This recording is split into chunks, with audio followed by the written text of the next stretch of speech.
perencanaan kereta cepat Jakarta Bandung, anggarannya meledak, membengkak dari 6 miliar US dollar menjadi 8 miliar US dollar. Ini urusan yang negara punya. Ya, semestinya kata Bung Agung Wisnuwardana kemarin, semestinya ini sudah masuk pada bahasan-bahasan substansial sehingga negara mengetahui secara rinci rencana-rencana tersebut. Ternyata Bappenas tidak tahu ada konsesi tambang di lokasi IKN, dan itu pun baru tahu setelah ditanya oleh media dan minta pula mengkonfirmasi dulu itu ke Sofyan Jalil, Menteri Agraria, Pertanahan dan Agraria ya. Luar biasa, bagaimana mungkin kita percaya proyek yang ditangani secara tidak serius seperti ini, amatiran bisa sukses. Dan patut diduga kan mangkrak lagi. Jadi pernyataan Soeharto Manoarfa sekaligus mengkonfirmasi memang pemerintah tidak siap untuk melaksanakan proyek IKN ini. Memang DPR terburu-buru mengetok palu undang-undang yang perencanaannya belum matang. Dan alasannya luar biasa. Katanya dianggap konsesinya telah selesai. Masya Allah, ini menteri apa nih? Saudara Soeharto Manoarfa itu adalah salah satu konfirmasi bahwa proyek ini memang tidak layak. Itu dari sisi lahan yang sebenarnya elemen masyarakat seperti apa yang disampaikan oleh Wali rinci sekali ya, memaparkan lahan-lahan yang dikuasai sejumlah orang yang itu bukan pengusaha dari Kalimantan, mereka semua mayoritas berdomisili di Jakarta. Ada nama Hasim Joyo Hadikusumo, ada nama Sukanto Tanoto, ada nama Reza Herwindo, ada nama Luhut Binsar Panjaitan, dan terakhir ada Yusril Iza Mahendra. Dan untuk Yusril belum lama ini memberikan klarifikasi, tetapi pada pokoknya memang dia pernah punya lahan di situ, hanya katanya sudah dijual, bukan lahannya ya. Dia punya saham dari sebuah perusahaan yang punya lahan di situ, tapi dia jual sahamnya. Tapi kan hanya Yusril yang memberi klarifikasi, selebihnya diam. Saudara-saudaraku sebangsa dan setanah air, rakyat Indonesia yang kami cintai, kami bersuara di sini bukan untuk dan atas kepentingan kami, tetapi untuk dan atas nama kepentingan segenap rakyat Indonesia, tak terkecuali juga masyarakat Kalimantan. Maka kami ingin tegaskan, karena kecintaan kami kepada segenap rakyat Indonesia dan terkhusus kepada masyarakat Kalimantan, terutama yang ada di lokasi sekitar IKN yang akan jadi proyek oligarki ini, kami khawatir akan ada bencana yang potensinya lebih besar daripada apa yang sudah terjadi saat ini. Akan terjadi konflik lahan yang lebih besar daripada apa yang sudah terjadi saat ini. Akan terjadi ya proyek oligarki yang ugal-ugalan, yang tidak memperhatikan lingkungan, merusak alam sekitar. Dan sudah ada buktinya. Proyek KEK, Kawasan Ekonomi Khusus Mandalika, bukti konkret. Katanya anti banjir, ternyata terendam sirkuitnya. Ternyata membuat masyarakat sekitar banjir, bahkan harus membongkar jalan raya menuju kawasan K untuk menghilangkan hambatan air sampai ke muara laut. Berarti dari sisi perencanaan pembangunan jalan itu tidak memperhatikan ya aspek keamanan lingkungan, terutama dari dampak banjir kalau terjadi hujan besar. Buktinya sampai warga pakai alat berat menjebol. Ini perencanaan macam apa? Ini hanya urusan sirkuit, hanya urusan kawasan ekonomi khusus di Mandalika, di NTB. Apalagi ini ibu kota. Ya memang oke saja mungkin masyarakat di sekitar kawasan ekonomi kreatif Mandalika rugi, nggak ada masalah. Tapi kan orang yang mengerjakan proyek sirkuit itu sudah untung, yang mengerjakan proyek konstruksi jalan di sana udah untung, nggak peduli. Sirkuit itu hanya kepakai sekali seumur hidup, tidak peduli rugi atau apa. Tapi yang penting proyek inilah yang kita khawatirkan ya. Kepentingan oligarki lebih utama ya, menguasai proyek-proyek IKN ini ketimbang kepentingan rakyat. Saudara-saudara sebangsa dan setanah air, kaum muslimin sekalian yang berbahagia. Ternyata Menteri Keuangan Sri Mulyani mau pakai dana PEN, Pemulihan Ekonomi Nasional, yang menurut amanat Perpu nomor 1 tahun 2020 yang kemudian disahkan menjadi Undang-Undang nomor 2 tahun 2020, itu penggunaannya bukan untuk pembangunan proyek ibu kota. mau dipakai 178 triliun. Baru kemudian katanya direvisi melalui fase yang pertama 45 triliun dari total 451,64 triliun, yang itu alokasinya sebenarnya untuk pemulihan ekonomi nasional. Diprotes oleh DPR. Dan saya katakan, Ibu Menteri, kalau Anda memaksa menggunakan anggaran pemulihan ekonomi nasional untuk proyek IKN, berarti Anda telah melakukan penyalahgunaan kekuasaan. Anda telah melakukan perbuatan melawan hukum. Anda telah menyalahgunakan kewenangan Anda untuk mengalokasikan anggaran yang sejatinya anggaran untuk rakyat, untuk program pemulihan ekonomi nasional, tapi Anda alihkan untuk proyek IKN yang itu tidak ada amanatnya dalam APBN. Menurut APBN 2022 yang diketok 30 September 2021, tidak ada mata anggaran untuk proyek IKN. Lalu atas dasar apa Anda mengalihkan anggaran untuk rakyat, untuk fungsi pemulihan ekonomi nasional, kemudian Anda gunakan anggaran itu untuk proyek oligarki? Saya tegaskan, proyek IKN adalah proyek oligarki. Mungkin Ibu Menteri merasa waktu kasus Senturi bisa lepas dan mau mengulangi bermasalah secara hukum lagi. Ingat, Perpu nomor 1 tahun 2020 yang sudah diundangkan oleh DPR menjadi Undang-Undang nomor 2 tahun 2020 tentang kebijakan finansial dan termasuk penanggulangan ekonomi berkaitan dengan adanya dampak dari pandemi COVID-19, itu pasal 27 yang memberikan bungker hukum kepada pejabat penyelenggara negara dalam pengelolaan dana untuk COVID-19 itu sudah dibatalkan oleh MK, dan penyelewengan anggaran untuk penyelaksanaan program COVID itu sudah tidak bisa lagi tidak dianggap sebagai kerugian keuangan negara. Bisa masuk kategori kerugian keuangan negara selama tidak mengikuti prosedur peraturan hukum yang berlaku. Dan diantaranya penyalahgunaan wewenang yang menimbulkan kerugian keuangan negara, yang memperkaya diri sendiri, orang lain, atau korporasi. Yang dimaksud korporasi itu oligarki itu yang dia kaya raya gara-gara memenangkan proyek-proyek IKN nantinya. Maka Ibu Menteri berarti telah melakukan penyalahgunaan kewenangan dan merugikan keuangan negara dan dituntut maksimum 20 tahun penjara. Sama juga kalau pasal 2 yang terkait dengan perbuatan melawan hukum. Tapi kalau pasal 2 ada minimumnya 4 tahun penjara, maksimum 20 tahun penjara. Silahkan baca di pasal 2 dan 3 Undang-Undang 31 tahun 1999 tentang tindak pidana korupsi. Dan KPK selidiki proses penganggaran IKN, karena KPK sekarang berwenang memeriksa anggaran COVID-19 kalau sampai disalahgunakan. Karena Perpu dan undang-undang yang menjamin sebelumnya di ketentuan pasal 27, KPK tidak bisa masuk memeriksa, BPK tidak bisa masuk memeriksa sejak ada putusan MK yang menafsirkan ulang tentang kerugian negara itu kembali menjadi ada. Maka KPK harus segera memeriksa semua alokasi anggaran untuk proyek IKN ini. Nah, kalau ada pejabat yang korupsi, langsung tangkap agar menjadi perhatian di tengah-tengah masyarakat. Jangan mengelola anggaran yang berasal dari APBN, yang berasal dari pajak rakyat, dari keringat rakyat secara ugal-ugalan. Kalau anggaran perusahaan Anda silakan saja, itu tunduk pada hukum privat. Kalau Anda salah, paling kasusnya hanya penggelapan. Tapi kalau penyalahgunaan kewenangan, perbuatan melawan hukum yang menimbulkan kerugian keuangan negara, yang memperkaya diri sendiri, orang lain, atau korporasi, itu korupsi dan ancamannya 20 tahun penjara. Dan lucunya Menko Erlangga mengatakan pembangunan IKN tak gunakan dana PEN. Saya bingung ini koordinasi antar lembaga, antar kementerian bagaimana? Ini republik dipimpin menteri atau ini parodi apa ini? Parodi dulu ada Sri Mulat ya. Lebih lucu loh daripada Sri Mulat ini pengelolaan anggaran ini.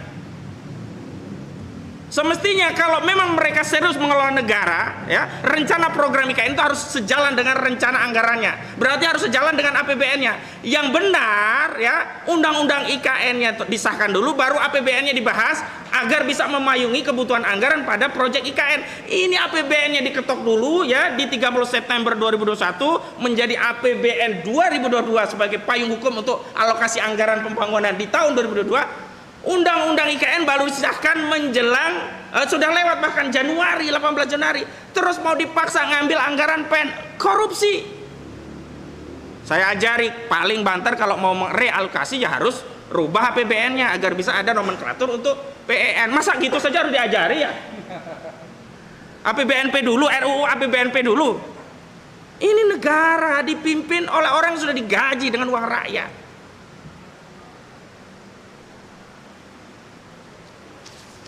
Kemudian saya ingin tegaskan sekali lagi, perdebatan ini sebenarnya yang saya ingin DPR juga melihat secara substansi perdebatannya, jangan hanya melihat ujaran-ujaran yang nggak penting tentang jin buang anak dan sebagainya, dikaitkan lagi dengan macan jadi kucing. Itu tidak substansinya.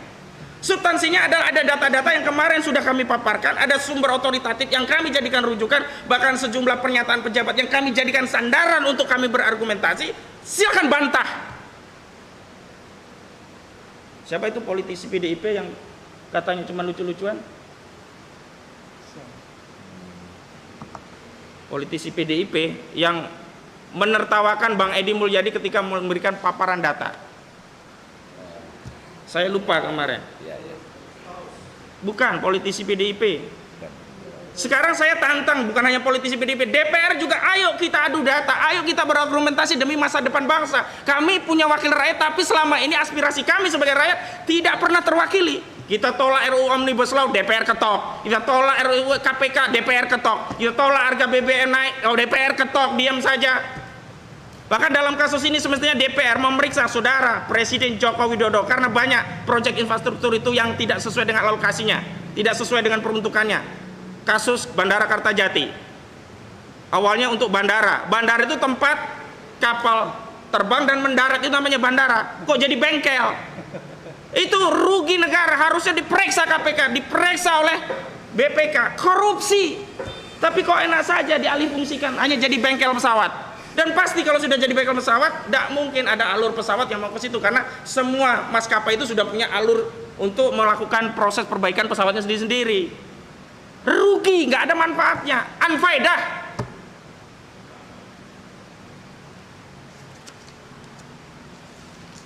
Jadi saya ingin juga lanjutkan bahwa kami bersuara itu tidak asal bunyi, siap diadu. Dan hari ini subhanallah sudah banyak ini Bang, Bung, undang-undangnya oleh Pak Din Samsudin dan berbagai profesor itu sudah mau diuji. Mereka sebenarnya cuma nunggu nomor saja ini. Karena kalau nanti belum masuk nomor, biasanya di MK secara prosedur kan harus tahu undang-undang nomor berapa, tentang apa, diuji dengan pasal apa sebagai batu ujian di konstitusinya. Nah hari ini kan semua sedang persiapan, hanya nunggu penomoran. Nah, ini belum dinomori saja undang-undang tentang IKN ini. Berarti kan ini memang tidak akseptabel di tengah publik, dan secara kajian akademis itu ada yang nyoret-nyoret dianggap seperti S1 apa namanya? Skripsi yang nggak lulus S1. Skripsi yang tidak lulus gitu. Dan ini faktanya banyak kritik ini. Kenapa tidak didebat secara intelektual agar kami yakin bahwa proyek ini memang prudent secara anggaran, manfaat secara keekonomian, dan memang ini dibutuhkan. Kalau tidak dibutuhkan, tidak ada manfaat, tidak urgent. Kita masih banyak masalah yang urgent. Ini lucu, satu sisi mengatakan kita sedang pandemi, sisi yang lain mau bangun-bangun ibu kota baru. Satu sisi bikin proyek kapal kereta api untuk moda agar lancar Jakarta Bandung, sisi yang lain Jakartanya ibu kotanya mau dipindah, gak nyambung. Dan terakhir ternyata perdebatan ruang akademik, ruang intelektualitas, ruang politis ini tidak ditindaklanjuti secara politis, secara akademis, secara debat intelektual yang terbuka di hadapan publik, tapi mulai mencari-cari kesalahan tim kami. Di antaranya ketika kami mengundang Bang Edi Mulyadi, wartawan senior, ternyata dia dipolisikan dengan kasus kebebasan menyampaikan pendapat di muka umum yang seperti ini kami lakukan. Semestinya kritikan Bang Edi Mulyadi itu ditanggapi secara intelektual, apakah ada data-data yang keliru, apa ada ujaran terkait kritik kepada DPR atau kepada pemerintah yang keliru, bukan dicari-cari kesalahan.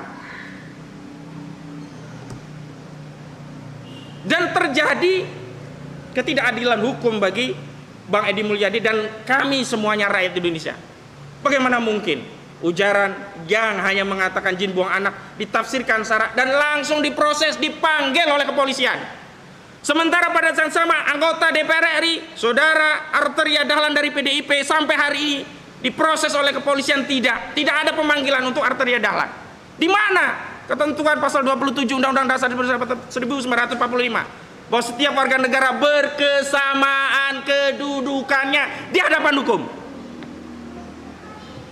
Ini menunjukkan hukum itu hanya bagi penguasa, hukum hanya bagi yang pro penguasa, hukum hanya bagi mereka yang menjadi bagian dari oligarki. Tapi bagi rakyat bagi kami yang hanya mengkritisi. Yang kami sebenarnya tidak dibayar, semestinya DPR yang mengkritisi eksekutif. Karena sesuai dengan konstitusi, DPR itu menjadi lembaga penyeimbang. Selain punya fungsi legislasi, punya fungsi budgeting, juga punya fungsi controlling. Mengontrol kinerja presiden, kinerja eksekutif. Bahkan diberi wewenang dari hak angket sampai menyatakan pendapat. Dan HMP itu bisa berujung kepada pemakzulan, dan ini tidak pernah dilakukan oleh DPR. Semua produk usulan dari eksekutif diketok tok tok tok tok. Jadi nyaris tidak ada bedanya DPR Heranov dengan DPR pada masa Orde Baru, bahkan lebih parah.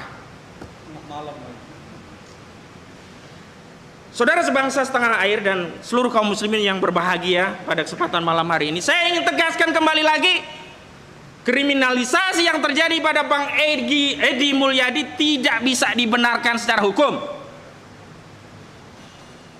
Saya ingin nanti pembacaan resmi tentang itu akan dibacakan oleh Sekjen KPAU Bung Riki Fatamazaya.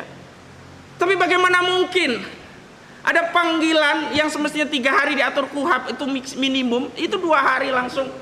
Seperti kejar tayang nih Polri. Pak Kapolri, Pak Listo Sigit Prabowo, kok kejar tayang pada kasus Bang Edi Mulyadi? Kenapa kepada Arteria Dahlan Anda tidak melakukan hal yang sama? Di mana keadilan hukum?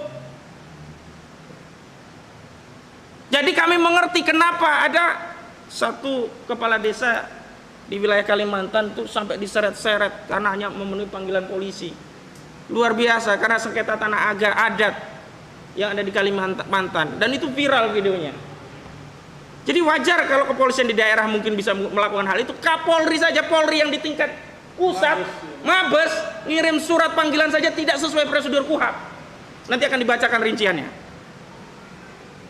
Dan tentu saja kepada segenap kaum muslim seluruh rakyat Indonesia, saya ingin tegaskan apa yang dilakukan oleh Bang Edi Mulyadi dan kami dari KPU ini semata-mata untuk kepentingan seluruh rakyat Indonesia. Tidak ada kepentingan kami pribadi. Karena itu kalau hari ini Bang Edi Mulyadi mendapat musibah, diduga dikriminalisasi dengan pendekatan hukum, padahal itu adalah pesanan oligarki diduga kuat.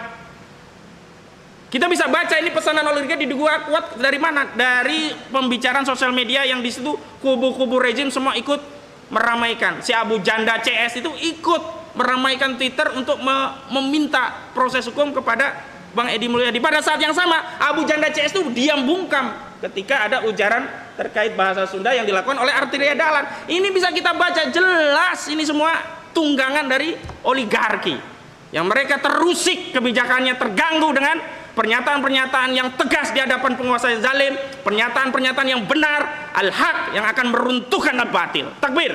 Allahu Akbar.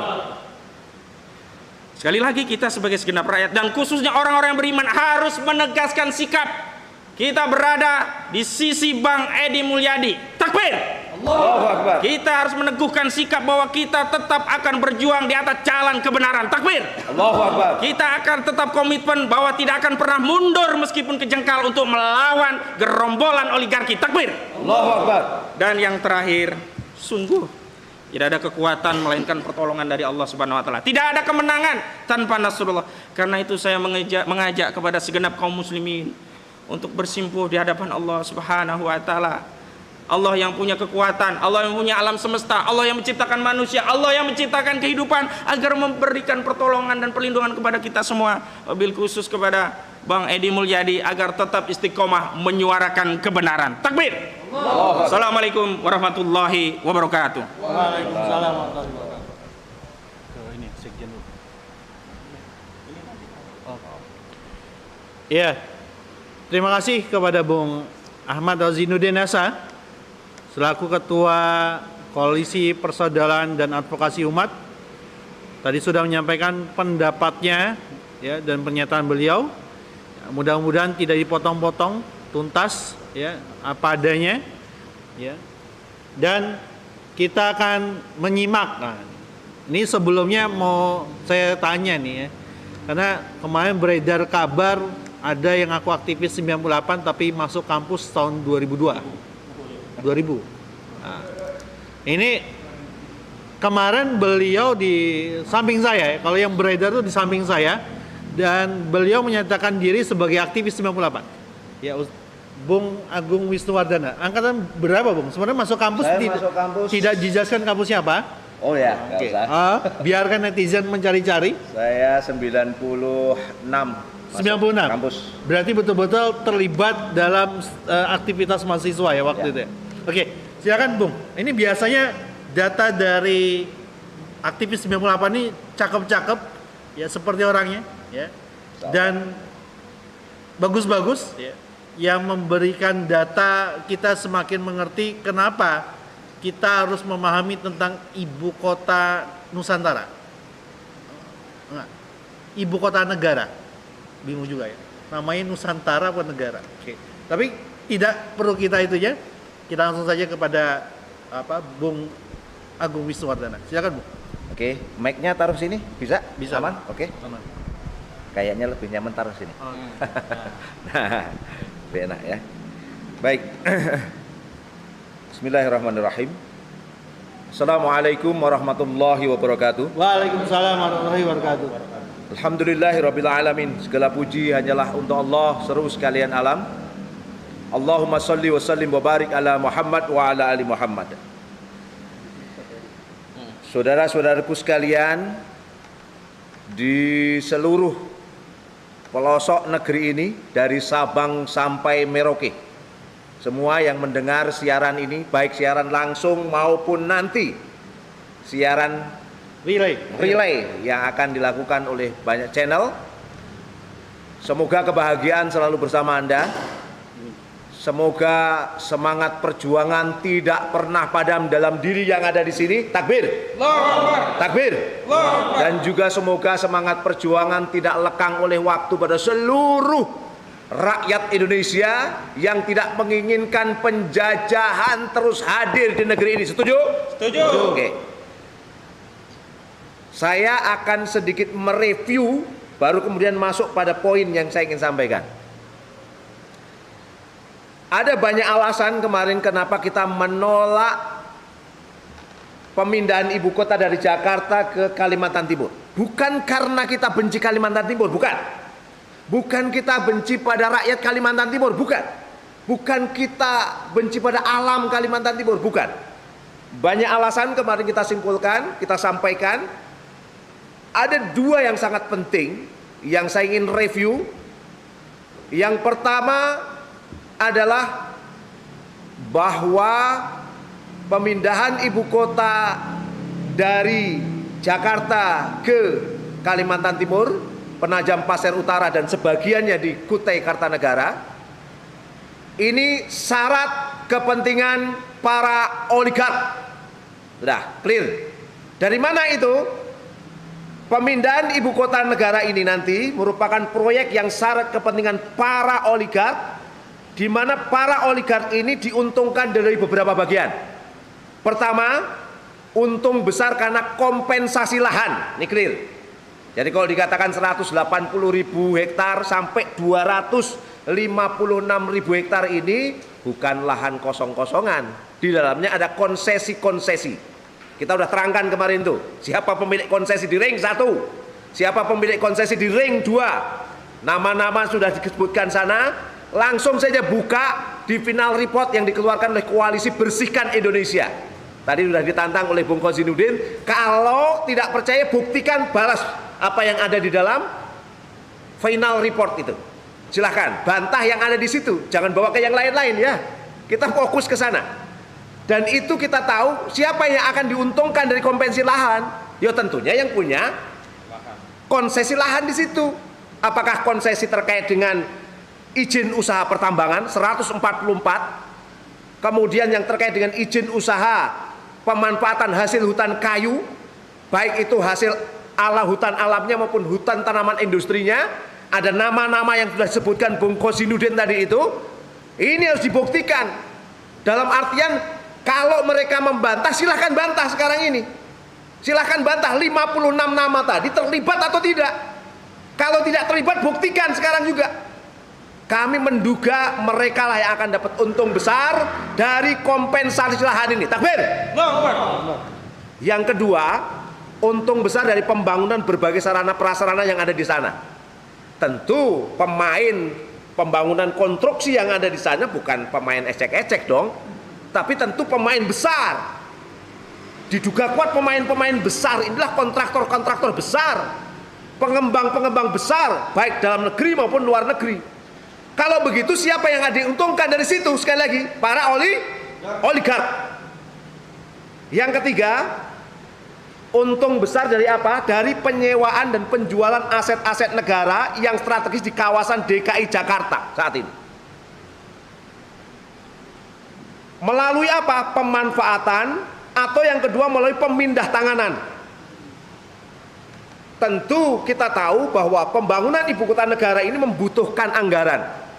Salah satu peluang anggaran itu akan kemungkinan besar diambil dari penjualan aset-aset negara yang ada di Jakarta yang akan ditinggalkan. Nah, yang sangat dikhawatirkan itu adalah ketika negara membutuhkan anggaran besar untuk itu, khawatirnya aset-aset ini dilelang dengan harga yang sangat miring yang hanya bisa dijangkau oleh investor-investor properti yang besar. Sekali lagi, siapa yang diuntungkan? Oligark. Setuju? Setuju. Oke, silahkan pemerintah, rezim membantah soal ini. Sampaikan secara terbuka. Saya pikir kita harus membuka soal ini ya. Oke, ini yang pertama, syarat kepentingan para oligark. Yang kedua, kita khawatir sekali karena kebutuhan anggaran itu naik memang sampai 19%, 53%, 53% dibantah lagi oleh pemerintah jadi 26% misalnya. Tentu berarti selebihnya ada 70% atau sampai 80% akan melibatkan swasta. Khawatir kami adalah ketika melibatkan pihak asing. Ketika pihak asing yang terlibat, maka saudara-saudara sekalian, yang diuntungkan aspek ekonomi dan ini akan berisiko untuk kedaulatan negeri ini, saudara. Takbir. Ini yang sangat mengerikan sekali. Catatan kami, beberapa waktu yang lalu sebelum hari ini ya, tentu kami berikan catatan, ruang pemerintah kepada sektor swasta termasuk dalamnya asing ini sangat luas, mulai dari konsep desain sampai ke pembiayaan infrastrukturnya. Misalnya Menteri Koordinator Bidang Kemaritiman dan Investasi Luhut Binsar Panjaitan mengatakan telah memilih konsultan dari Cina dan Jepang untuk membantu pekerjaan desain awal. Desain saja butuh asing, Masya Allah ya. Kemudian yang kedua, pihak Amerika Serikat menurut Luhut Binsar Panjaitan sangat tertarik pada rencana Indonesia untuk memindahkan ibu kotanya ke Kalimantan. Berdasarkan keterangan Kementerian PUPR, Cina telah mencari peluang untuk merancang landscape perkotaan dan pengelolaan air, sementara Amerika Serikat ingin membantu membangun infrastruktur seperti jalan dan jembatan. Jadi kalau kemarin ada yang bilang, oh ini hanya negara tertentu, Cina tidak, Cina ada masuk. Peluangnya akan masuk ke situ juga muncul. Amerika Serikat pun akan berpeluang di situ, dan ini yang menyampaikanlah Kementerian PUPR beberapa waktu yang lalu. Memang betul bahwa kemudian Menteri Investasi Bahlil Lahadalia itu menyampaikan bahwa pemerintah Uni Emirat Arab menyiapkan investasi senilai 10 miliar US dollar. Itu memang disampaikan. Menurut dia komitmen investasi Uni Emirat Arab pada ibu kota baru ini akan masuk melalui lembaga pengelola investasi. Oke. Walaupun saat ini sepi, saya katakan sepi dari apa? Info lanjutan tentang hal ini. Sampai detik ini belum ada investor yang kemudian benar-benar memastikan ingin masuk, investor asing yang ingin masuk ke sana. Tapi oke, kalaupun belum, ketika nanti gedung-gedung itu, infrastruktur itu, bangunan-bangunannya, berbagai aspeknya, anggap saja misalnya sampai 80% didanai oleh asing, kira-kira kedaulatan kita ini di mana, saudara-saudara sekalian?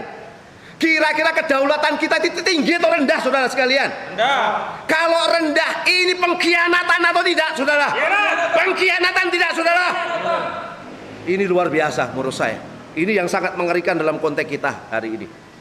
Walaupun sekali lagi masih sepi, ada info, ada rumor yang berkembang bahwa para investor ini takut dengan turnover oleh Cina nantinya.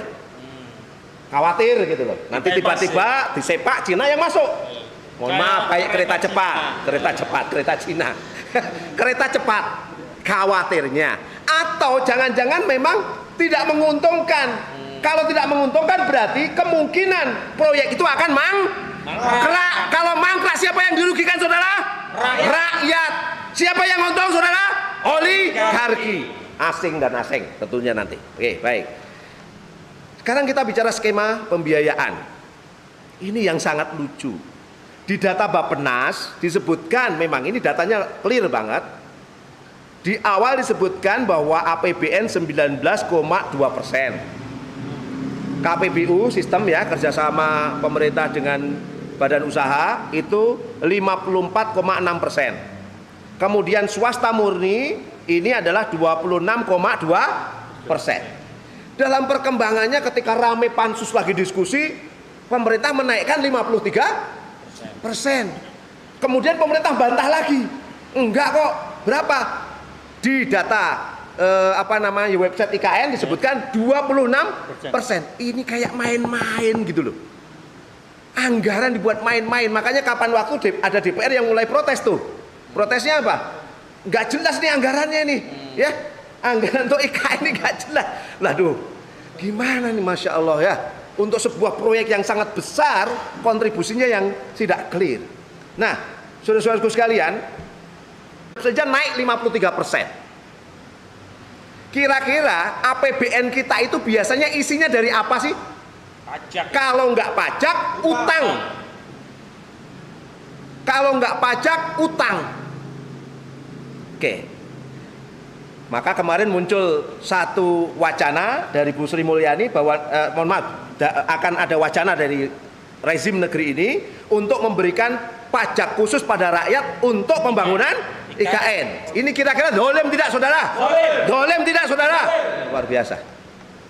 Kemudian kalau utang luar negeri, misalnya saja nambah utang kita sekarang udah berapa sih? Udah 6.700 triliun lebih. Nambah utang lagi misalnya tahun ini 500 triliun, nambah berapa? Berarti sudah jadi 7.000 triliun lebih. Nambah lagi nanti berikutnya. Sekarang pertanyaan, sing bayar utang sopo? Rakyat atau Jokowi, saudara? Rakyat atau DPR, saudara?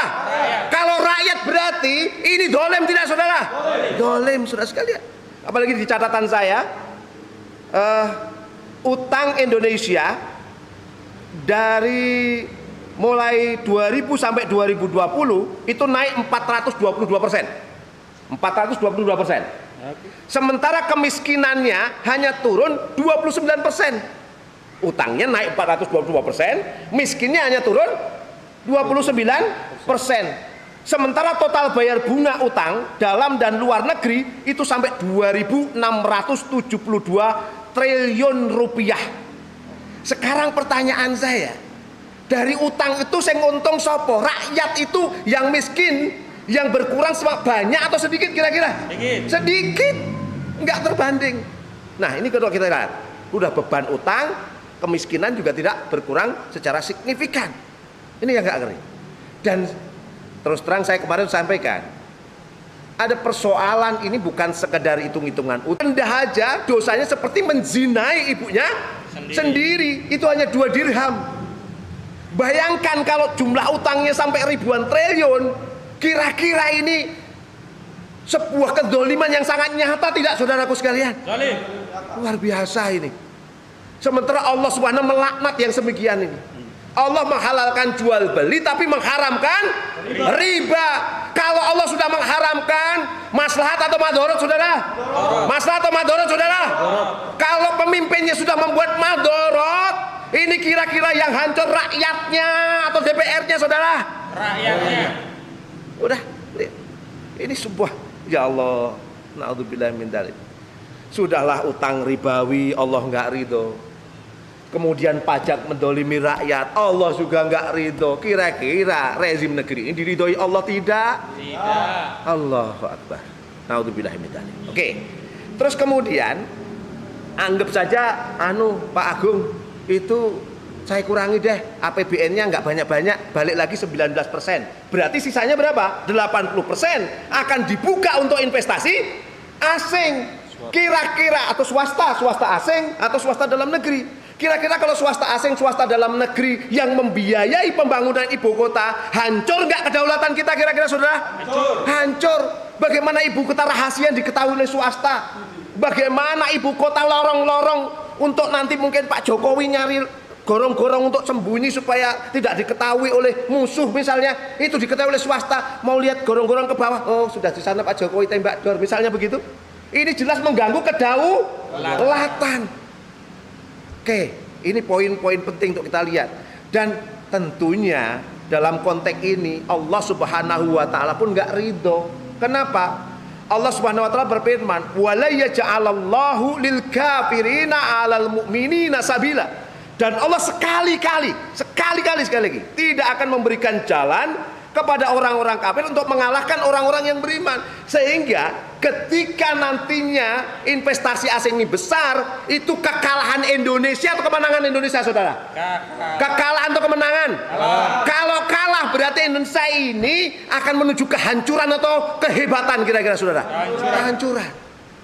Terus gimana ini kira-kira kalau kebijakan rezim digelontorkan untuk menghancurkan negerinya sendiri? Apakah kita rela, saudara? Tidak. Apakah kita rela, saudara? Tidak. Nah, inilah sistem kapitalisme.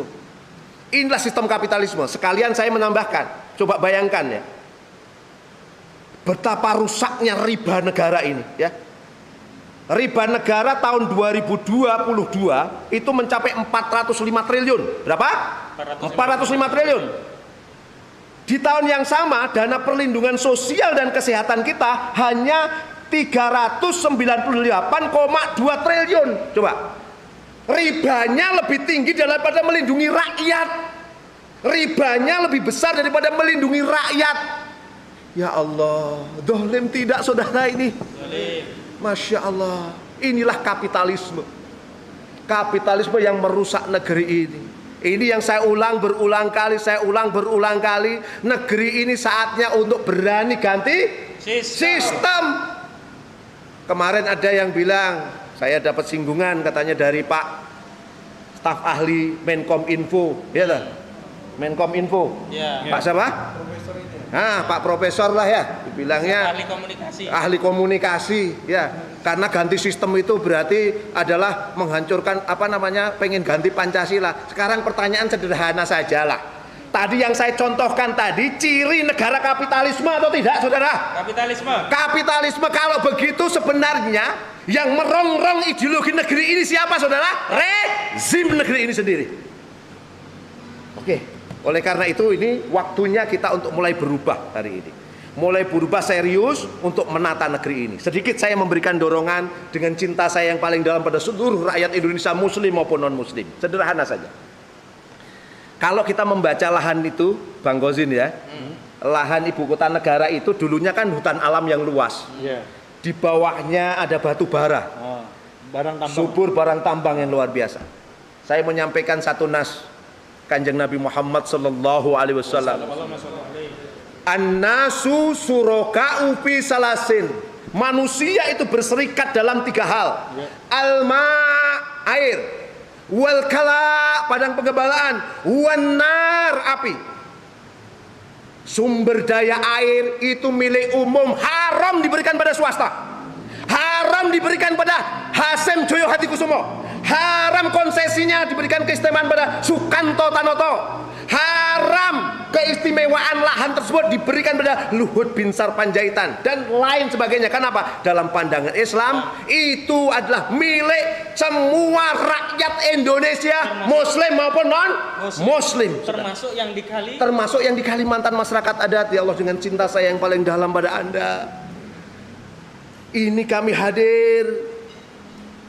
Tidak ada keinginan untuk menyudutkan Kalimantan atau masyarakat. Kami hadir bersama Anda untuk agar kesejahteraan itu sampai pada Anda. Jangan sampai oligarki yang memanfaatkan Anda untuk mereka mengeruk kekayaan di negeri Anda. Takbir, saudara. Nah, sumber daya air, sumber daya alam yang melimpah termasuk mineral, batu bara, itu dalam pandangan Islam milik umum. Milik umum itu jumlahnya yang sangat besar. Itu nanti untuk kemakmuran seluruh rakyat muslim maupun non muslim. Oleh karena itu di hari ini yang baik, di hati kecil saya yang paling dalam, saya menyampaikan pada kita semua, yuk jangan anti pada syariah Islam. Insya Allah syariah ini akan membawa barokah buat semua. Lil alamin, rahmatan lil alamin, rahmat bagi seluruh alam termasuk manusia muslim maupun non muslim. Minta semuanya angkat tangan, semuanya teman-teman sekalian, genggam tangan semuanya, ikuti kata-kata saya. Hari ini demi Allah dan Rasulullah, kami yakin bahwa pemindahan ibu kota negara dari Jakarta ke Kalimantan Timur adalah kedoliman hanya demi kepentingan para oligarki asing dan asing. Oleh karena itu, mari kita kembalikan pengaturan semuanya pada syariat Allah untuk kemaslahatan muslim maupun non-muslim. Barakallahu fikum. Assalamualaikum warahmatullahi wabarakatuh.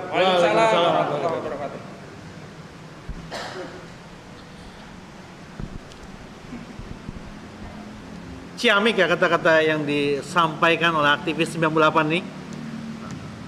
Jiwanya masih muda seperti tahun 98 ya, ketika meruntuhkan rezim Orde Baru ya, menggantikan rezim berikutnya ya, yang kita berharapnya jadi lebih baik. Apakah saya nggak mau banyak berkata-kata karena sudah ada pembicara yang lain sudah menunggu untuk menyampaikan pendapatnya. Ada Ustadz Ferry dari FAPB Bekasi ya. Kepada Ustadz Ferry saya persilakan, Ustadz.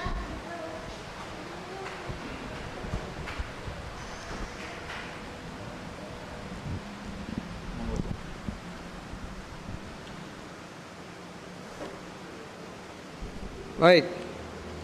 Bismillahirrahmanirrahim. Assalamualaikum warahmatullahi wabarakatuh. Waalaikumsalam warahmatullahi wabarakatuh. Alhamdulillah malam hari ini atas izin dan ridha Allah kita bisa bertemu dengan para mujahid-mujahid, para lawyer dan para ulama yang belakang kita ini dalam rangka kita ingin menyuarakan.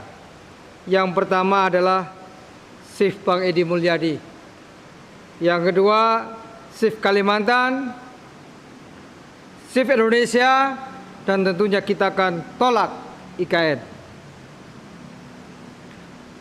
Salawat dan salam semoga senantiasa tercurahkan kepada junjungan kita Nabi Muhammad Sallallahu Alaihi Wasallam beserta seluruh umat manusia yang senantiasa mengikuti syariat beliau. Tadi kita mendengarkan paparan dari Bang Hosin, kemudian juga papar dari Bang Agung yang merupakan aktivis 98. Saya merinding karena bangsa Indonesia ini selama ini dikenal bangsa yang ramah, yang terkenal di dunia manapun bahwa inilah bangsa Indonesia yang selalu ramah tamah. Tapi hari ini mungkin dalam dekade 7 tahun belakangan ini bangsa Indonesia, negeri kita ini sakit. Sakit yang tentunya kita kadang-kadang bingung obatnya. Kalau sakitnya itu hanya rezim atau penguasa, cukup kalau mengikuti konstitusi 5 tahun selesai sakit itu. Atau kalau sakitnya parah ya di tengah jalan berobat mati, silahkan gitu. Tapi kalau sakitnya ini ditularkan ke masyarakat yang tadi kita kenal ramah tamah dan sebagainya, akhirnya ucapan-ucapan yang sedikit saja keliru itu menjadi polemik yang begitu dahsyat. Bahkan ucapan kalimat thayyibah yang baik yang waktu itu disampaikan oleh Imam Besar Habib Muhammad Rizik Syihab, alhamdulillah saya baik-baik saja. Itu kan kalimat yang sangat indah.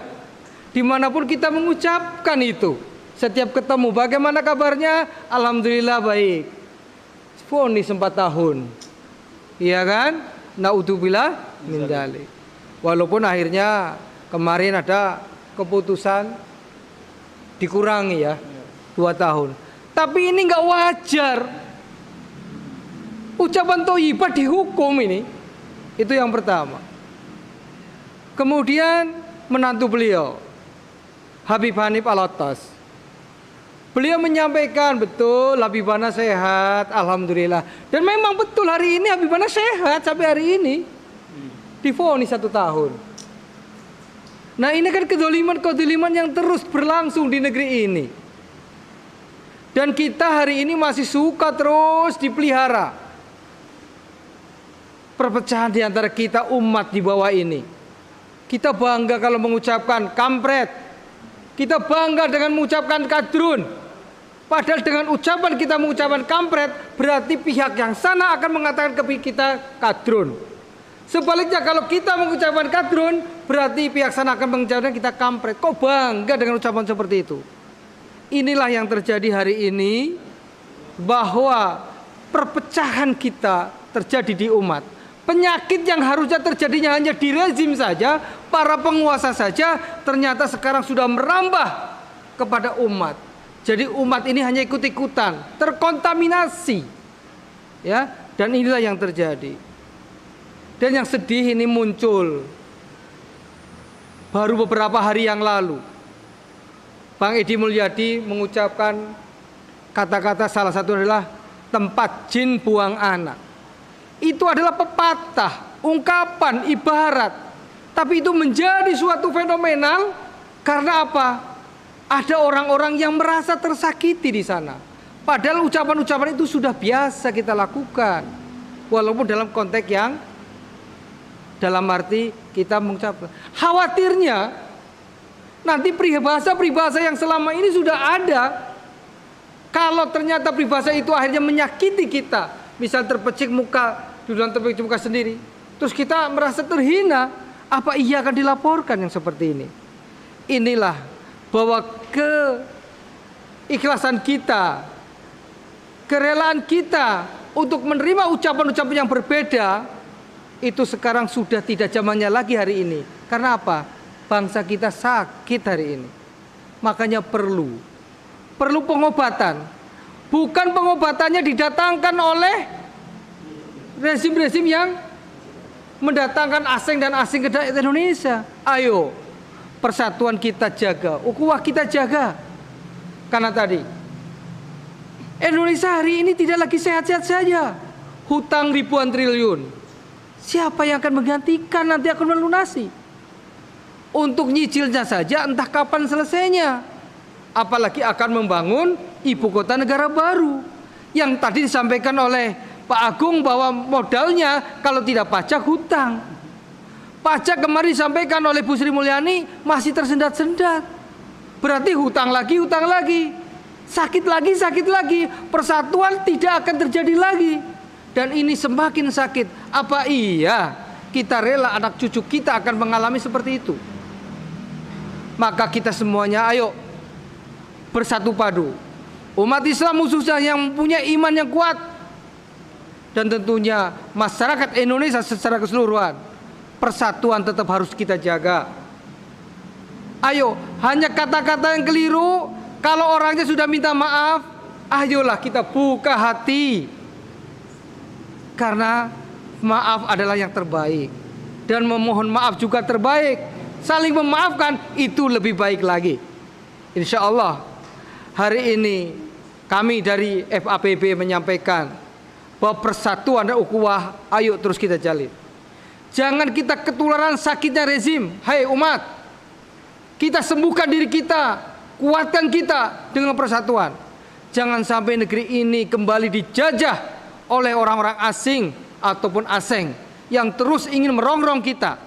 Karena apa? Hanya dengan persatuan dan kesatuan negara kita tetap jaya, ukhuwah kita tetap bersama, sehingga insya Allah tidak ada hal yang susah manakala persatuan dan kesatuan kita tadi untuk kita selesaikan. Saya kira itu yang bisa saya sampaikan. Mudah-mudahan ini bisa bermanfaat untuk kita semuanya. Ayo kita hentikan semua perselisihan, kita hentikan perpecahan, kita satukan sebagai negara kesatuan Republik Indonesia yang kita cintai. Terima kasih.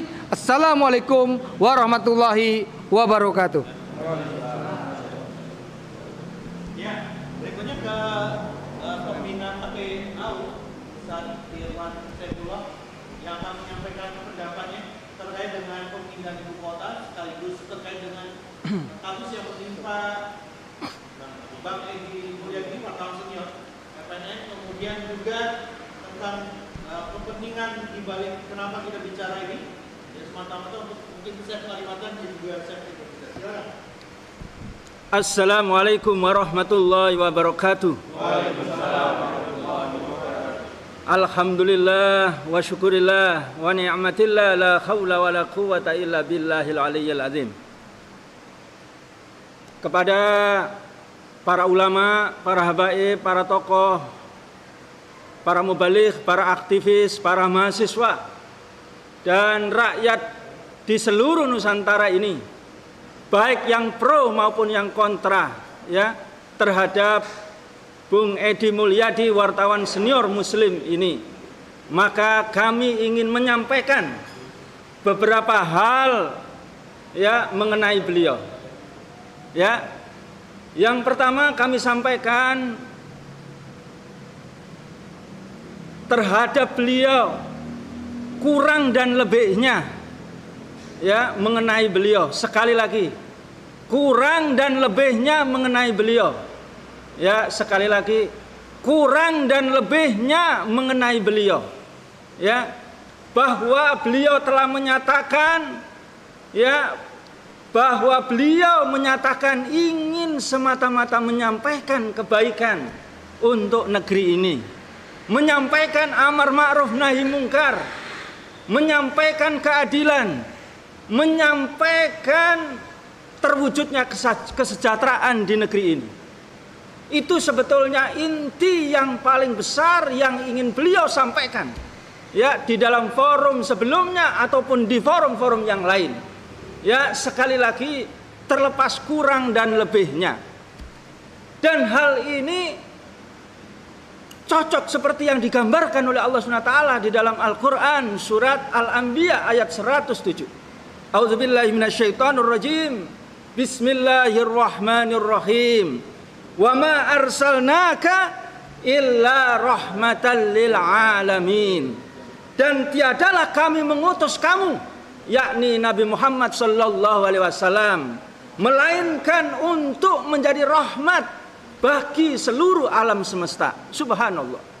Ya, ar-rahmah di sini maknanya adalah ya para ulama mungkin dengan redaksi yang berbeda-beda, namun inti maknanya adalah sama, yakni jalbul manafi' wa daf'ul mafasid. Sesuatu yang mewujudkan kebaikan dan akan menghilangkan kerusakan. Itulah yang dimaksud oleh Bang Edi, wartawan senior Muslim, selalu menyampaikan amar ma'ruf nahi mungkar, selalu menyampaikan Islam, selalu menyampaikan syariat Islam, karena di situ terletak keadilan, di situ terletak kebaikan, di situ terletak akan hilangnya kerusakan dan berbagai macam kezaliman dan kebiadaban.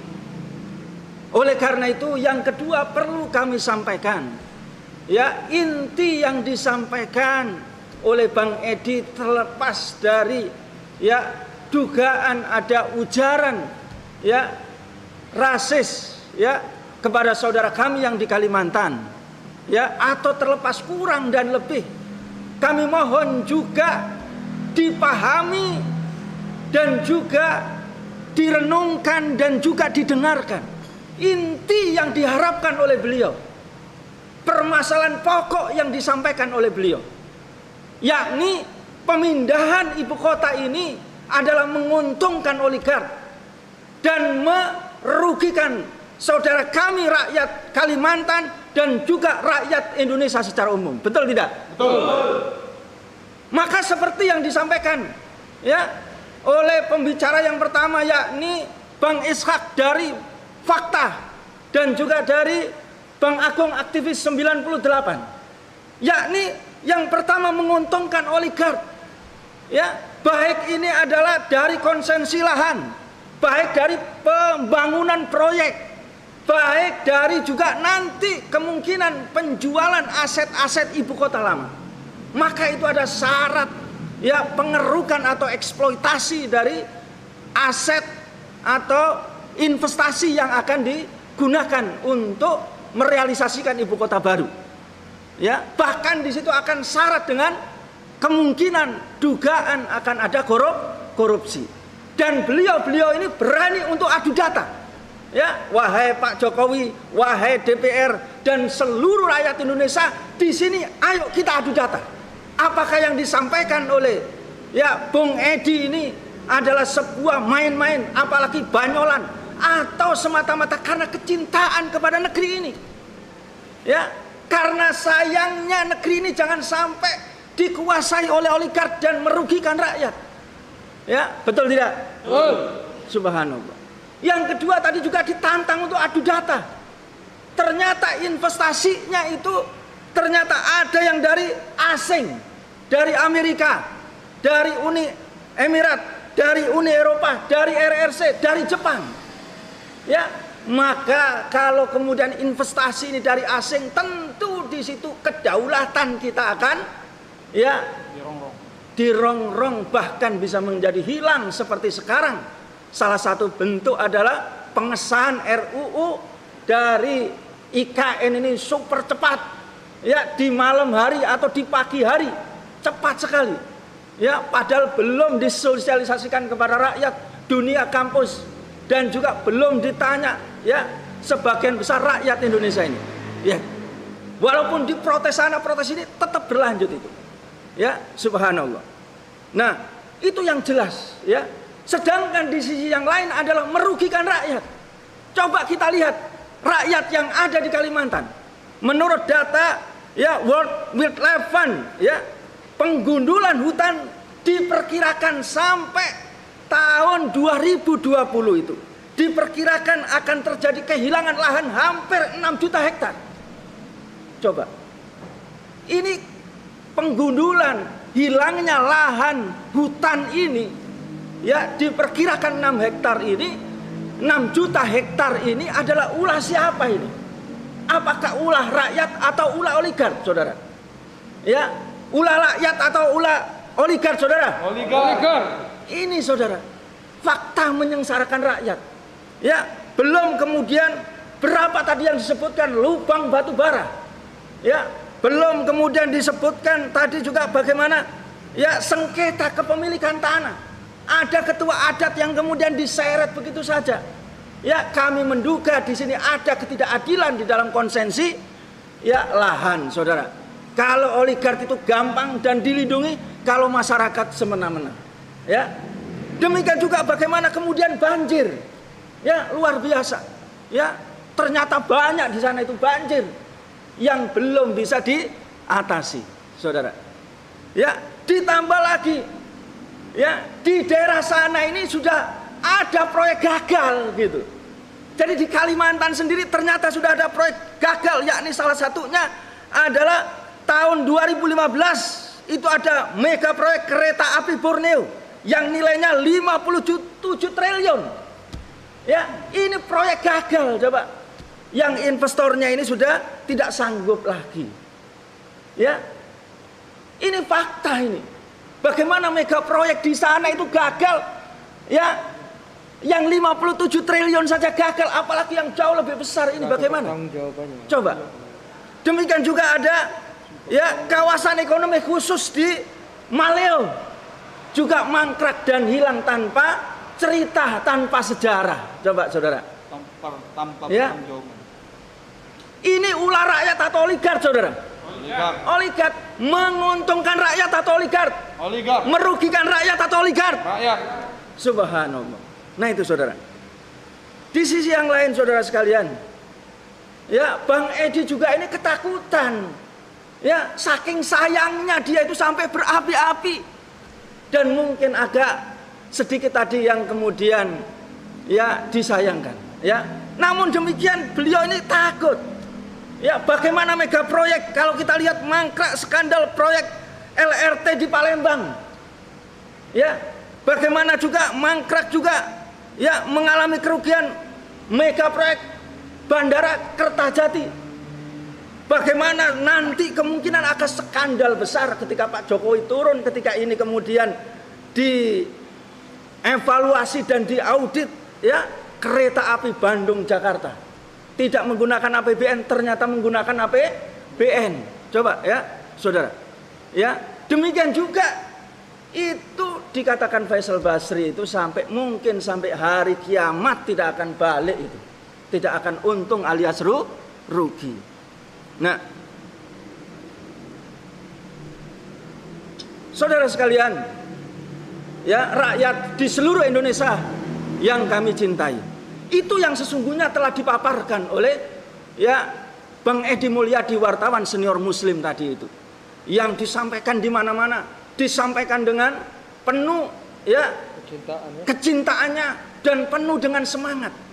Ini barangkali yang perlu dicermati dan perlu dikemukakan, sehingga bukan masalah-masalah yang sepele, bukan masalah-masalah yang cabang, tapi masalah yang pokok, saudara. Setuju tidak? Setuju tidak? Allahu Akbar. Allahu Akbar. Yang terakhir kami sampaikan ya kepada para ulama, para habaib, ya para tokoh, para pemuka di negeri ini. Ya. Di balik itu semuanya, kalau kita lihat ini, masyarakat terjadi pembelahan yang sangat luar biasa di mana-mana. Ya, tadi disampaikan oleh Ustadz Ferry, ya, ada kampret, ada kadrun, ada cebong, ya. Tidak hanya itu. Ya, tapi juga antara oposisi dengan yang pro ini. Ya, coba adu data, ya, Pak Kapolri. Kalau ini memang presisi, ya, tolong tampilkan data yang betul-betul presisi disampaikan kepada oposisi, para ulama, para habaib, dan para pejuang yang cinta kepada negeri ini, yang kemudian mereka tersangka dan ditangkap di penjara dengan yang kemudian yang pro rezim ini. Coba adu data, ya. Kalau memang kami ini dikatakan selalu suka kepada hoak, selalu memecah belah, justru kami ini sampaikan, ya, keterbelahan masyarakat ini, terpecahnya masyarakat ini, karena ini adalah strategi asing dan barat, strategi dari oligark, bagaimana eksploitasi, bagaimana korupsi, bagaimana penguasaan sumber daya alam oleh mereka tadi itu, yang kemudian menguntungkan mereka, kemudian merugikan masyarakat dan akan merusak negeri ini yang sekarang ini tengah terjadi dan sudah ada di depan mata kita dan terang benderang ini kemudian ditutupi. Ya, maka ada di dalam sebuah rekayasa atau rencana Rand Corporation yang kemudian rakyat ini akan dipecah belah. Kaum muslimin akan dibagi menjadi 4 kelompok. Ada kelompok militan, ada kelompok tradisional, ada kelompok sekuler, ada kelompok modernis. Ini adalah rencana mereka yang sudah ada di dokumen mereka, dan juga ditegaskan oleh Kiai Haji Mujadi, dan juga ditegaskan juga oleh ya Kiai Haji Den Samsudin. Dan ketika diajak untuk kampanye deradikalisasi, dia tidak mau. Ya, maka rakyat ini dibelah, yang kemudian mereka ini oposisi dikatakan radikal, yang mereka ini oposisi dikatakan ekstremis, yang mereka ini oposisi bahkan sampai kepada teroris, bahkan bisa sampai kepada makar. Ya, sedangkan kepada yang mereka ini pro kepada rezim ini adalah mereka ini yang paling cinta kepada negeri ini, paling cinta kepada NKRI, paling cinta kepada Pancasila. Padahal ini terlihat ya di depan mata kita, itu adalah sebuah adu domba, sebuah pemecah belahan yang betul-betul direkayasa oleh oligark dan asing tadi itu. Ya, kalau kemudian sudah dipecah belah ini tidak bisa, maka mereka itu ditangkap, ditersangkakan, ditangkap agar mereka bungkam. Ya, seperti sekarang ini. Oleh karena itu, ya, kami sampaikan kepada seluruh rakyat Indonesia, para ulama, para habaib, para tokoh. Ya, demikian juga saudara kami yang ada di Kalimantan, mohon maaf ya, kalau barangkali apa yang kami sampaikan ini barangkali belum berkenan kepada kalian, maka sadarlah sesungguhnya persoalan kita yang sebenarnya ini adalah penjajahan dari oligark, takbir. Penjajahan dari asing dan asing, takbir. Dan kerusakan, kerugian itu ada di tengah-tengah rakyat ini sudah begitu masif, dan ini sudah tidak bisa lagi dibendung. Oleh karena itu saya sampaikan juga kepada Pak Jokowi, kepada Pak Kapolri, kalau ini Anda terus-teruskan, maka sama saja kalian itu akan membuat lubang kerusakan yang semakin dalam, semakin dalam, semakin dalam, akan menghancurkan negeri ini, saudara. Maka oleh karena itu kita lawan atau tidak oligarki, saudara? Lawan. Lawan asing dan asing atau tidak, saudara? Lawan. Lawan penjajahan mereka atau tidak, saudara? Lawan. Takbir. Takbir. Takbir. Assalamualaikum warahmatullahi wabarakatuh. Waalaikumsalam warahmatullahi wabarakatuh. Nah, ke terakhir sekali.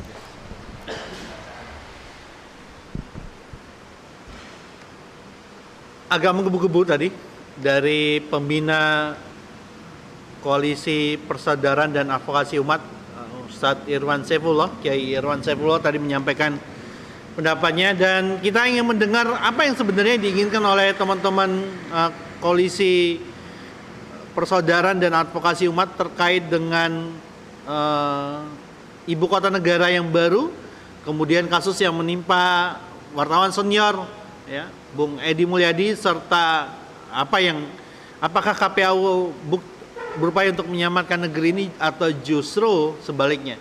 Kita perdengarkan pernyataan sikap langsung melalui sekjennya, pengacara handal yaitu Riki Fatamazaya SHMH, untuk menyampaikan pendapatnya. Silakan Bung Riki Fatamazaya.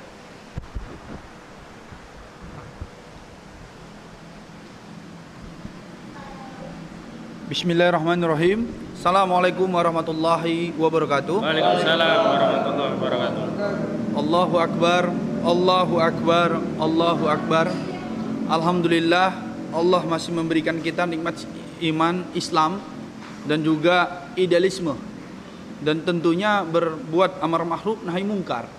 Karena berbuat baik saja tidak cukup, tapi juga mencegah dari kemungkaran. Adapun Koalisi Persaudaraan dan Advokasi Umat sering menanggapi persoalan-persoalan yang terjadi di negeri ini, tujuannya adalah pertama karena basis keimanan, yang kedua adalah berbasis kecintaan kita sesama kita. Karena apapun yang dirasakan oleh saudara kita, tentu itu pula yang kita rasakan bersama. Jadi adapun acara hari ini, kami ingin mengkritisi beberapa hal sebelum kami dari KPAU membacakan pernyataan sikap kami. Yang pertama, ini adanya semacam equality before the law itu yang tidak berjalan di negeri ini. Dalam artian, ada satu sisi itu yang diperlakukan tidak adil, tapi ada satu sisi yang mereka cepat-cepat diproses.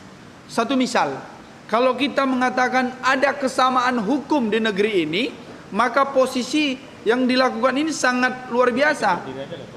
Apa yang luar biasanya? Misalkan peristiwa yang sangat mengguncang, apa yang dilakukan oleh Bang Arteria Dahlan. Ini mengguncang, mengusik rasisme, dan itu sekonyong-konyong menyudutkan suku Sunda. Tapi dengan hanya sebatas meminta maaf sejauh ini, itu sudah diselesaikan begitu saja. Berbeda dengan yang namanya abang kita, Bang Edi Mulyadi, yang menyampaikan karena kecintaannya, kesemangatannya, menyampaikan kiasan tadi, itu persoalan. Padahal yang paling pokok bukan persoalan itu, yang pokok itu adalah perlawanan terhadap oligarki. Proyek IKN ini, poinnya itu. Jadi kita juga tidak mau ini dilarikan yang tidak substansial. Menurut kami seperti itu. Sehingga equality before the law-nya tidak terlihat di sini. Bahkan timpang di satu sisi. Yang kedua, ini juga menjadi catatan penting kami di praktisi hukum. Di mana-mana yang namanya suatu peristiwa itu kan mestinya ada penyelidikan dulu. Ini langsung tiba-tiba penyidikan, dan luar biasa lagi gitu ya. Laporannya hari itu tidak berselang beberapa hari, berselang beberapa waktu saja, hitungan jam gitu ya. Ini langsung langsung penyidikan, bukan penyelidikan. Makanya patut kami duga mengapa orang-orang yang sering mengkritik penguasa, yang bertolak belakang dengan kebijakan-kebijakan penguasa, dan dalam konteks ini penolakan terhadap proyek ibu kota negara baru ini, terhadap proyek yang menguntungkan oligarki ini luar biasa sekali, penanganannya cepat sekali begitu. Apakah ini dugaan kuatnya ini ada pesanan begitu? Jangan sampai seperti ini apa yang dirasakan di tengah-tengah masyarakat. Katanya negeri hukum, tapi kok cepat di satu sisi tapi lambat bagi orang-orang yang dekat di area kekuasaan. Ini yang kami baca. Dan oleh karena itu, kalau ini terus-terusan terjadi, maka kami menduga kuat, maka keadilan tidak akan pernah terjadi. Jangankan keadilan, rasa keadilan pun tidak akan pernah terjadi. Oleh karena itu, langsung saja bismillahirrahmanirrahim. Pernyataan hukum Koalisi Persaudaraan dan Advokasi Umat KPAU tentang kecaman keras terhadap dugaan kriminalisasi dan pembungkaman hak kebebasan berpendapat kepada wartawan senior FNN Edi Mulyadi. Wartawan senior FNN Edi Mulyadi mendapatkan surat panggilan dari Kepolisian Republik Indonesia, Badan Reserse Kriminal, Direktorat Tindak Pidana Cyber dengan surat panggilan nomor 31/252/2022 Ditpid Siber yang meminta untuk hadir menemui penyidik Syafi'i Nasikin SH-SIK MH pada Jumat tanggal 28 Januari 2022 pukul 10 waktu Indonesia Barat. Belum jelas dalam kerangka apa panggilan tersebut dilayangkan. Berkenaan dengan hal itu, Koalisi Persaudaraan dan Advokasi Umat KPAU menyatakan, pertama, surat panggilan tidak dijelaskan dengan deskripsi uraian peristiwa ringkas mengapa wartawan senior FNN Edi Mulyadi harus dipanggil.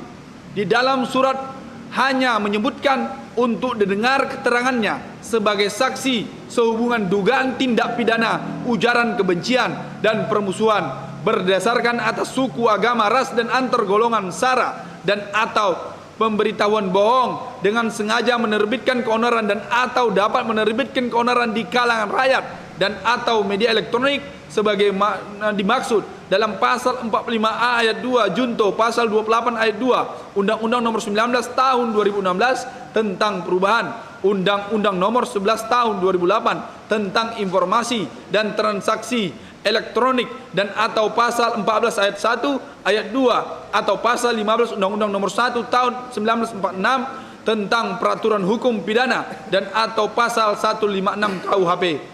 Kedua, patut diduga panggilan ini adalah panggilan yang berkaitan dengan kontroversi ujaran lokasi IKN sebagai tempat jin buang anak yang sudah berulang kali dijelaskan bahwa peristiwa dimaksud bukan atau tidak dapat diklasifikasi sebagai peristiwa pidana disebabkan: 1. Ungkapan jin buang anak adalah ungkapan majasi atau kiasan, bukan makna sebenarnya.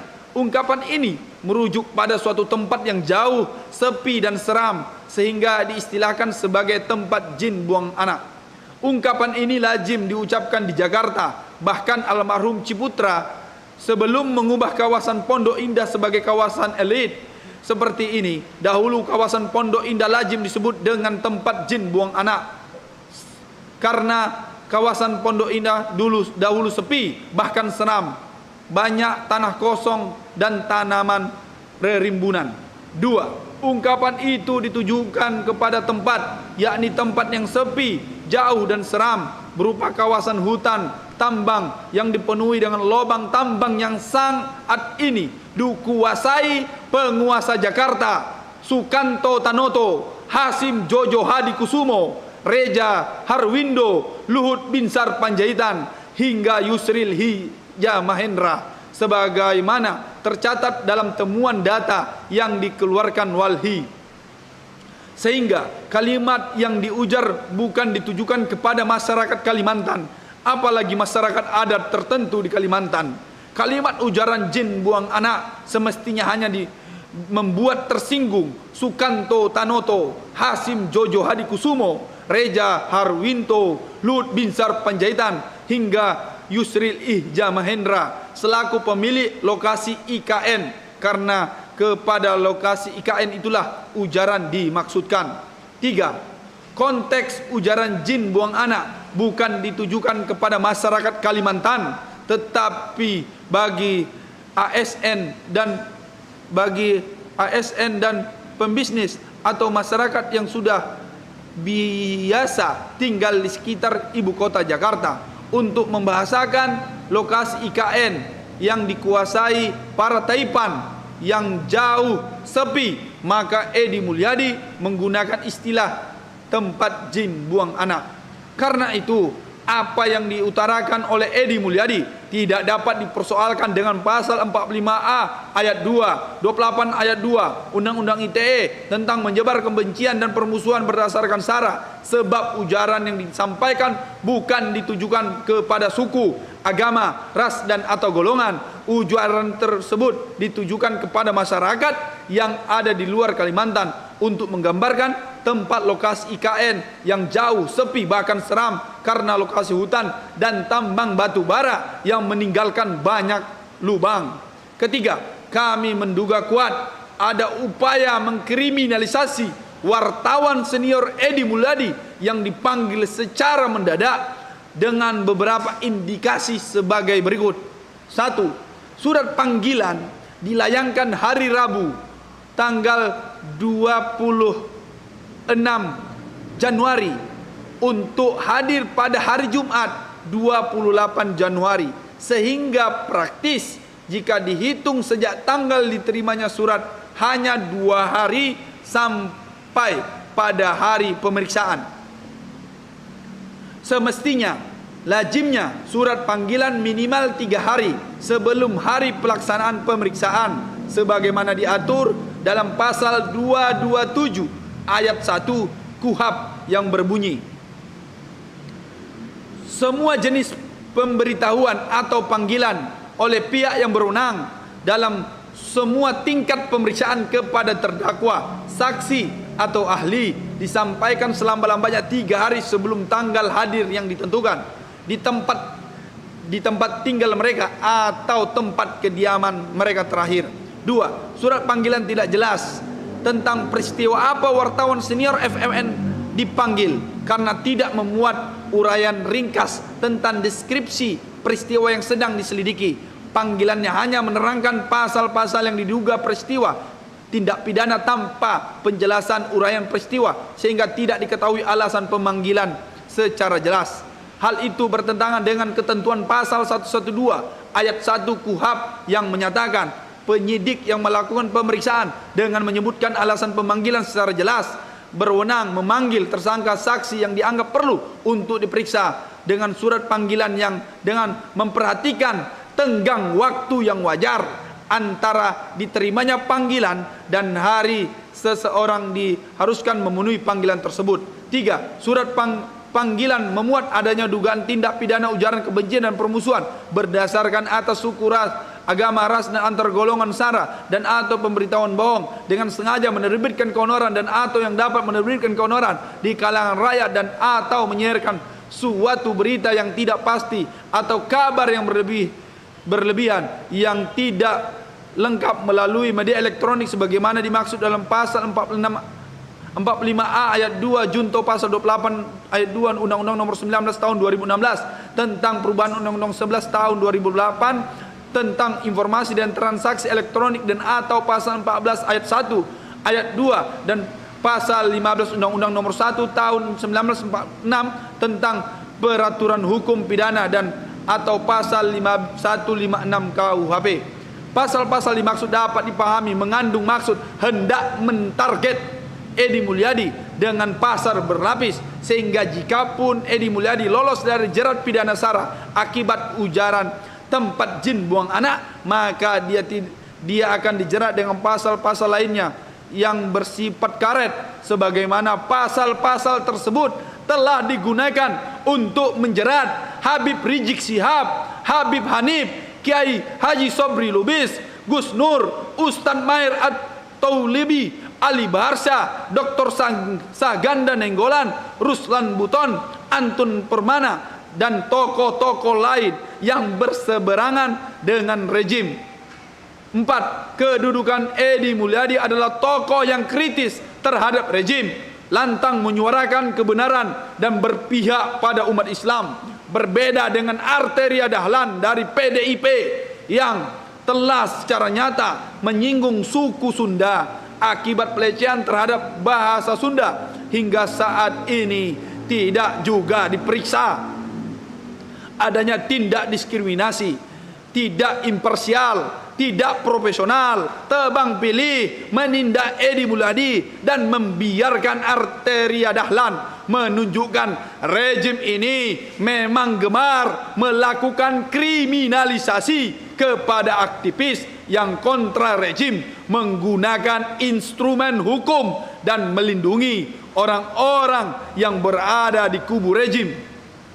Keempat, kami mengajak kepada segenap advokat, aktivis, ulama, dan umat Islam seluruhnya untuk berhimpun, bersatu padu, berdiri membela Edi Mulyadi. Edi Mulyadi sedang menjalankan aktivitas kebebasan menyampaikan pendapat yang dijamin konstitusi, bukan melakukan kejahatan.